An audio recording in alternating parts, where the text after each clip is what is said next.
Ngunit si Inoue ay maraming paraan para talunin ang kanyang mga kalaban. Hindi natin masisisi si Tapales kung gagawin niya ang lahat at maging agresibo siya sa laban na ito. Maaring maging epektibo o kaya ay magpapahamak sa kanya na magdadala sa maagang stoppage. Samantala, nangyari na nga kanina ang paghaharap ni Marlon Tapales at Naoya Inoue sa kanilang final press conference bago ang kanilang bigating laban ngayong Martes. Marami ang nakapansin na napakabait ni Inoue kay Tapales. Hindi na nga ito nakipag-face off kay Tapales bagkus ay nakipagkamay na lang ito. Ibang-iba ang trato ni Inoue kay Tapales kumpara sa trato nito noong nagkaharap sila ni Stephen Fulton.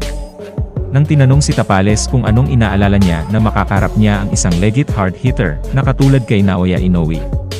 Ang sagot niya ay hindi raw siya mag-concentrate sa depensa dahil alam niya na pag yon ang gagawin niya ay siguradong hindi siya mananalo.